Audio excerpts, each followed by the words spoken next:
Breaking news from the Middle East.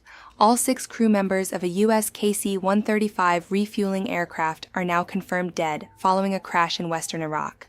U.S. Central Command confirmed the loss late Friday. The U.S. initially located 4 of the deceased, but search and rescue operations have now concluded. Neither hostile nor friendly fire were involved in the loss of the tanker on Thursday.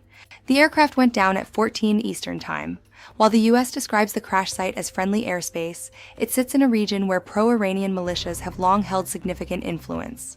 The tanker was one of 2 aircraft involved in a combat mission. The second tanker landed safely, and the circumstances of the crash are now under intense investigation by military authorities. The KC-135 Stratotanker has been the backbone of American air power since 1957. Originally based on the 707 airliner, it revolutionized global reach for the Air Force.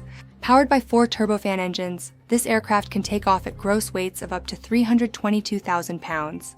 It's a massive flying fuel station. Nearly all internal fuel can be pumped through its primary flying boom. A boom operator at the rear controls the arm, a delicate dance performed at 30,000 feet. Without these operators, the strikes on Tehran's infrastructure would be impossible. They are the invisible lifelines for every pilot over Iranian territory tonight. Defense Secretary Pete Hegseth hailed the crew as American heroes on Friday. He stressed that their sacrifice will only recommit the United States to the resolve of this mission. Hegseth, a decorated combat veteran himself, has transformed the Pentagon's approach to Iran, viewing the regime as America's mortal enemy, an octopus with global tentacles. Operation Epic Fury has already seen over 15,000 targets struck across Iran. The goal? Destroy offensive missiles, security infrastructure, and nuclear ambitions. But the cost is mounting. This crash brings the official U.S. death toll in this fortnight-long war to 13, with 4 aircraft lost in combat missions.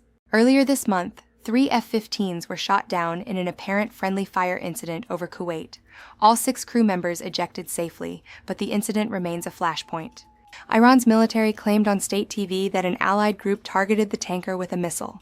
Pro-Iranian militias in Iraq have also threatened further escalations. In response, Israel launched a fresh wave of strikes targeting infrastructure across Tehran. Huge explosions were reported near the capital throughout Friday morning. To curb economic fallout, the U.S. has loosened sanctions on Russian oil. This move aims to stabilize markets as the war with Iran enters its 3rd week. Oil prices have climbed back above $100 a barrel. Stock markets fell as 3 more cargo vessels were hit in the Gulf on Thursday alone. The Strait of Hormuz is the most important energy corridor globally.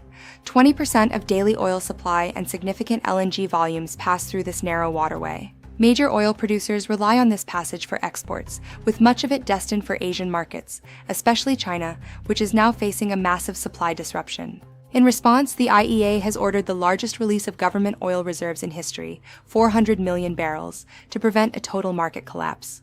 President Trump has indicated the war could end very soon, even as he suggests the U.S. could go further.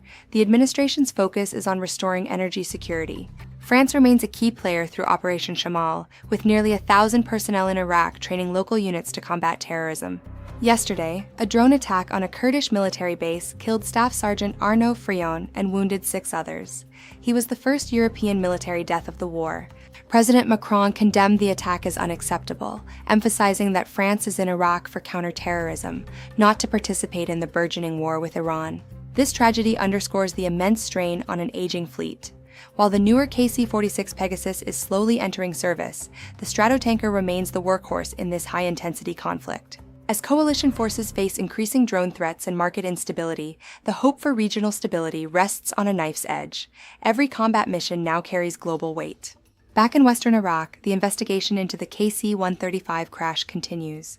The identities of the 6 fallen heroes are being withheld pending family notification. As the air war escalates and the global economy teeters, the stakes have never been higher.